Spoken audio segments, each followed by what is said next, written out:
Hello, today we're going to continue talking about global water problems, and this is part two, so we're going to talk about what happens when we don't have enough water. So you'll remember from part one that we have very little fresh water actually available for human use on Earth, so it's really important that we use that fresh water wisely, and we're going to find that not having enough water is actually usually our larger problem in terms of our water resources. So obviously there are areas in the world that are naturally drier than others. So those environments are called arid ecosystems and semi-arid ecosystems as well. So arid basically just means dry, and those arid ecosystems are usually basically just going to be deserts. It's a very fragile ecosystem. You have really low primary productivity and plant growth because you don't have very much precipitation, and remember, water is required for photosynthesis to take place. Then we have these semi-arid ecosystems, and those would include the biomes like savanna, chaparral, tundra, some of the grasslands. They're not quite as dry as deserts, but they're still subject to long periods of drought. And both of these environments, remember, tend to be on the interior of continents due to the rain shadow effect, where the precipitation's dropped on one side of the mountain doesn't make it inland. Or a lot of them are also in those high pressure zones. Remember, we have a high pressure zone at 30 degrees north and another one at 30 degrees south. And remember, in those high pressure zones, it keeps the moisture pressed very down close to the ground. It can't evaporate, and therefore it can't rain. You also just wind up with less moisture overall at those high pressure zones. So altogether, these ecosystems make up about a third of all the land mass on Earth. So that's pretty significant. And one of the results of this is, since you can't have very high primary productivity there, the plants aren't growing, the soil, when it does rain, can't really hold on to that precipitation. You have a lot more runoff, and you have a lot more erosion of sediments as well as that water moves across the surfaces. Now, humans impact these areas in a lot of ways, partly because we're using up so much of that surface area that does fall, so we actually wind up making it so that we have even more arid areas on Earth. So right now we're already using more than half of the surface water available, and they estimate by 2025 we could be using between 70 and 90%. And about 70% of that water we use, we're not returning to those sources. And the biggest use of that is irrigation for agriculture, diverting that water for our crops. And then after that, it would be followed by industry, and we looked at in class today how all the different industries could be using water, and then residential use finally after that. So when we talk about not having enough water, we're pretty much always talking about drought. And drought sets off a cascade of direct and indirect impacts, and those things can affect both the environment and our own lives in terms of how much water we have for our use, and the economy as well, because really our economy depends on being able to use water to do these different things. So one impact of drought happening over a long period of time, if it's just a short period of time, your ecosystem can probably recover, but over a long period of time, we have something happening called desertification. And in that case, when you have drought for a very long time, all your vegetation dies off, and then as your vegetation dies off, it's less able to hold the soil together, so you have more erosion. That erosion causes a lot of exposed soil, which basically compacts it and dries it out even further. So you have even more runoff and more evaporation, and less is percolating down to that groundwater. Your aquifers aren't being recharged properly. So that kind of just feeds into this positive feedback cycle where you get more and more drought until the area basically turns into a desert, and that's why it's called desertification. So the most important fact here is that vegetation cover. When you lose that vegetation cover, then a couple things happen. You change the albedo in the area because now it's reflecting a lot more light than it probably did before. You change how much water transpires back into the atmosphere, since the plants aren't there to put it there. That all leads to a decrease in precipitation. Then you also have these soil problems that arise as an effect of this. So a historic example of some of the problems this can cause is the Great Dust Bowl. That caused a lot of the factors that went into the Great Depression. It definitely contributed to that. So out on the Great Plains in the U.S., that's a semi-arid grassland area, and the prairie grasses have adapted to survive droughts. So they're used to periodic droughts. Those grasses, basically, they're in a time of drought, the above ground portion of the grass dies off, but the root systems can survive for several years, and those roots prevent erosion. They hold all the soil in place, they make it so that it can still absorb a lot of water once it does rain.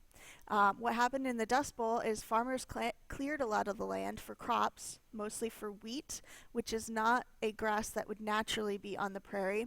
And then the other factor that went into that was they also had a lot of livestock, so there was a lot of overgrazing on that land also. So between 1930 and 1937, they wound up getting about 2/3 less annual precipitation than they usually do. That killed off that wheat that they were growing. And then when you killed off the wheat, you killed off the root system as well. So the topsoil was being blown away by wind at that point because the roots weren't holding it in place, or the runoff, when it did rain, would take it away. That nutrient-poor soil that was left over once the topsoil was gone couldn't really sustain plants, so again it was a positive feedback cycle. It made it even worse as time went on. We also have lots of examples of desertification throughout the world. You can see in the map here, the red areas are already deserts, and the yellow are all the places that are vulnerable to becoming deserts soon.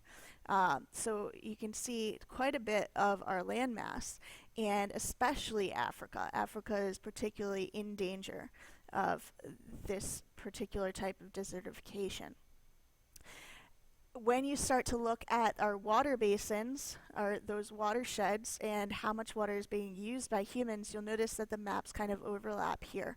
And the other overlap we see is a lot of these areas where there's already some stress on the amount of fresh water available are high population areas, so that water is going to be used up that much sooner as well. So here's our population growth map, and you can see that these same areas where we have huge population growth, especially Africa and the Middle East, are those areas that are under stress. So this is only going to get worse as time goes on. The more people you have, the more fresh water you need, of course. So we're expecting that to increase up to 6 times our current fresh water use as time goes on and as our population grows. This is really going to put major stress on these countries that don't have enough water, and again, it tends to be these developing countries that wind up under the most stress. If you look at, for instance, the countries in the Middle East, you'll notice that a lot of them that are under critical water stress or very serious water stress are countries where there's already a lot of conflict. And a lot of times it is over water, or over things that sort of relate to or connect to water. So for example, in Iraq, you'll see that there's 2 major rivers that feed it, the Tigris and the Euphrates. They both originate outside of the country's borders in Turkey and Syria. And they don't really get along with these other countries, and there's a lot of unrest there. So that can cause some major problems when you're trying to share a resource. Egypt has been using most of the Nile River's water for millennia, but there are 9 other nations upstream that feed into that Nile River, and a couple of those, Ethiopia and Sudan, have really big populations that continue to grow and continue to use more water. So it's a major issue when you're trying to share that resource. The UN's actually formed a Nile River Basin Association to try to agree on how they're going to use the water to avoid conflict. Now, we're not immune to these problems in the U.S. either.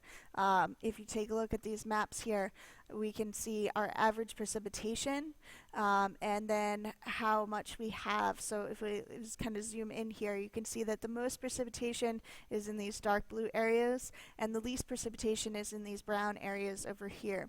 And when you start to look at that in comparison to your major metropolitan areas where your cities are, you see that the water deficit regions, the areas where we don't have a lot of water, often overlap with those cities. So now you have these huge cities that have a population of at least 1 million people, and there's not enough water to get to them. So you have to find a way to deal with that.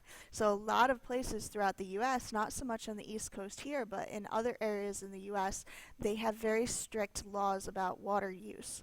And even with those use laws, they're not always able to have enough water to supply everyone. So this is a particular example in California, and you can see this is just a few days ago on February 3rd. So it's an issue even in the middle of the winter.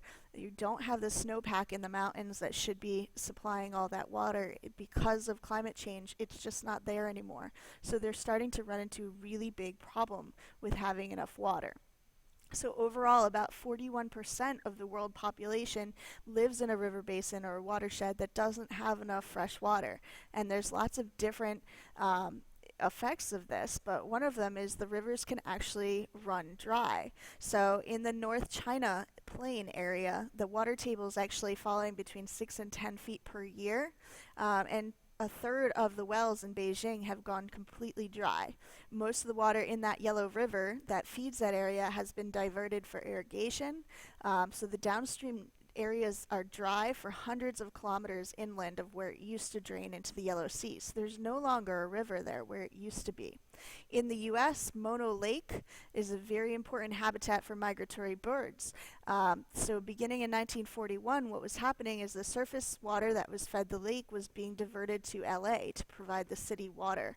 And that caused the salt in Mono Lake to concentrate, and it increased significantly in salinity, and that set off a trophic cascade. So the brine shrimp and the alkali fly populations decreased.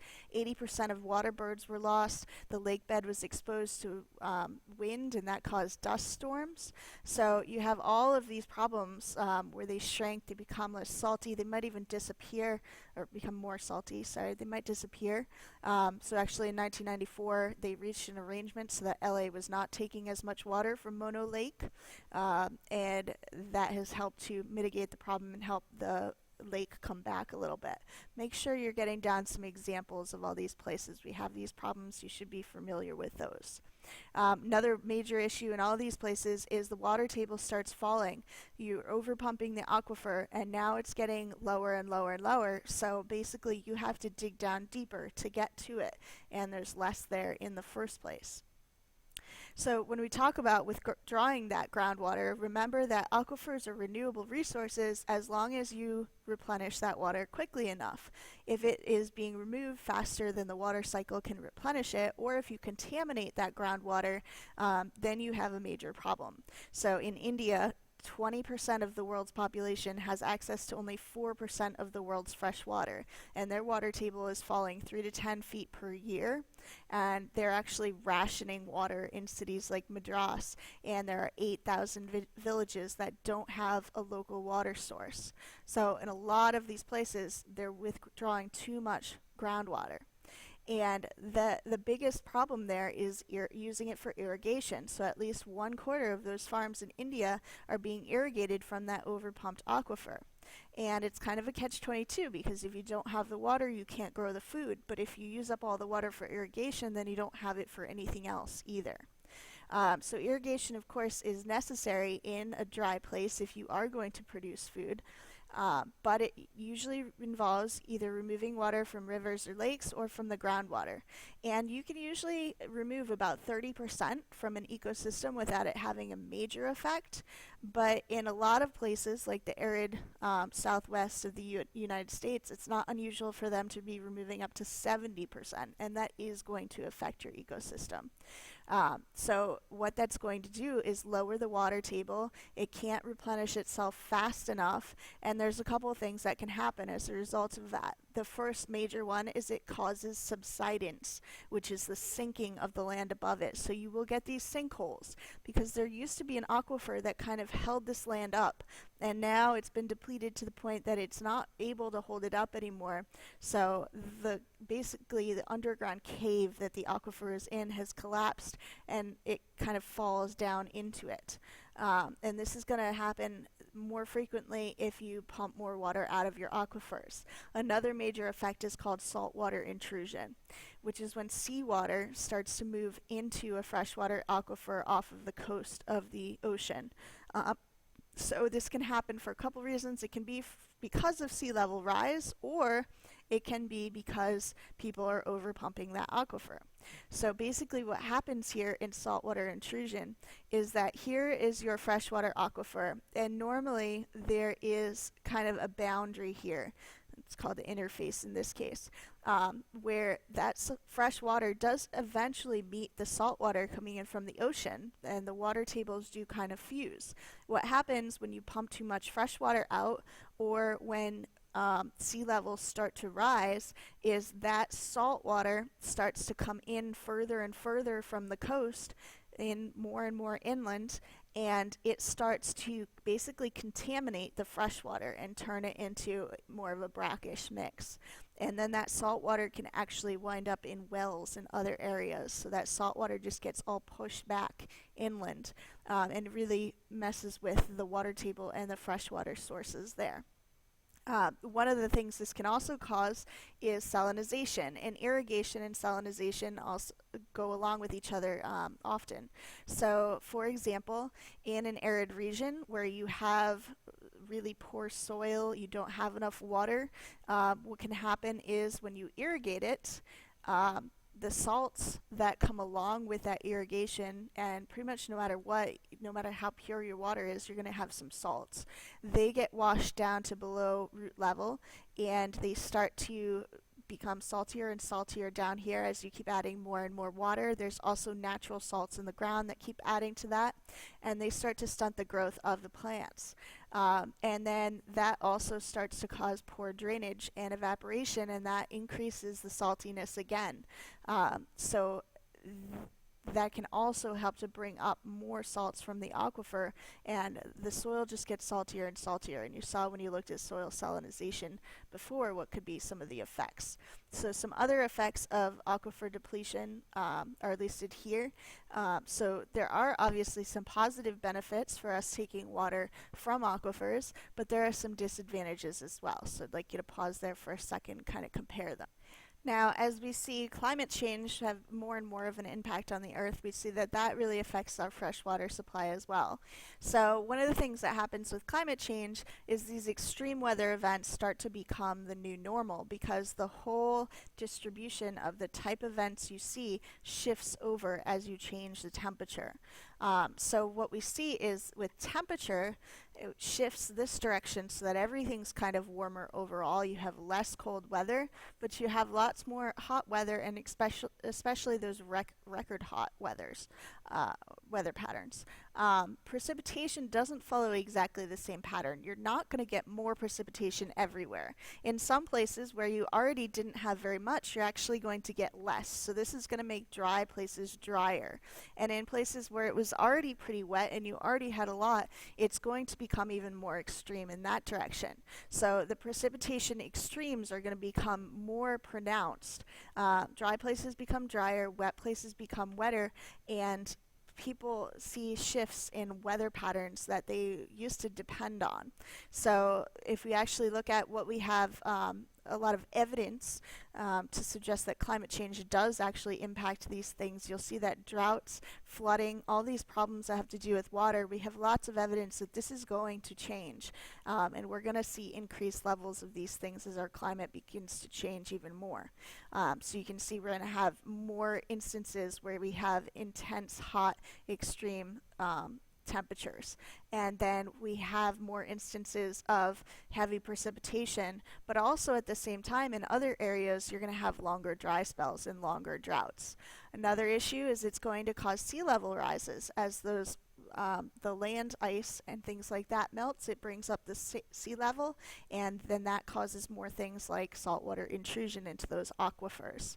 In addition, we have a population that is growing at the same time as the climate is changing. So this kind of compounds the effects and makes them even more exponential. So this cycle kind of shows us all of the things that can happen as a result of this climate change. Climate change is going to reduce the species abundance and change the community structures, change these ecosystems, and that results in a loss of biodiversity. The loss of biodiversity results in a whole cascade of things themselves, such as the vegetation starting to die off, the soil having negative effects as a result of that. That can lead to erosion, which can lead to desertification. If you have less water, desertification is even going to be more likely. All of this plays back in when you have less nutrients, less soil moisture. This all plays back into climate change, where you're not holding on to as much carbon. You don't have the plants trapping that carbon towards the ground. So that, again, is just one big positive feedback cycle where it's making the condition worse and worse and worse as time goes on. And we're going to start to look at these three things as the main pressures on our populations from here on out: water, food, and energy. And it really puts more pressure on each one of these resources. So some of our key questions that we're going to start to look at is, how do we deal with all of these things? How do we get to a point where this is a reasonable thing to make? And one example I want to talk about is here in the U.S., where we have some freshwater resources out in the West that are under severe stress. And even though we're one nation as a country, we still have different state systems in that country that all depend on this water supply. And if you look at our water supply and our water use, you can see that we're starting to use it much more than we can replenish it. So there's one particular aquifer out west that you need to be aware of that's called the Ogallala aquifer, and it's in this area right here where we're taking out too much groundwater as it is. And this aquifer is being depleted so quickly that it's really, really not it's not sustainable, and we're starting to run out of water in these areas. So this is going to cause some major problems. Another example is in Florida, the Everglades, which is such a unique ecosystem down here. It's not getting the water draining into it like it used to. And you can also see once it gets into this Lake Okeechobee, it's not draining out over this area anymore. It's just going straight out to the coastlines. So all of these areas that are protected areas aren't getting enough water. And in addition, the people who live there just aren't having enough drinking water as well. So as we move forward, one of the big questions is going to be, who is in charge of these water resources? Who owns them in the first place? And then who should be managing them? So this is going to be a big issue with legislation and so on. And we're just getting to the point where we have too little fresh water. So that's going to cause issues because you have big cities who need drinking water outbidding farmers. So, okay, do you need food or drinking water? It's a tough decision. You need to be able to have enough crops, or you have to import your crops from elsewhere. And a lot of those crops are being used to produce biofuels and other things, so that takes even more water, and it takes it away from our food sources. So looking forward, we really need to start examining what are our options and how do we manage this fresh water as this precious resource that it is. All right, I will see you next class. Come in with all of your notes from this unit to be checked.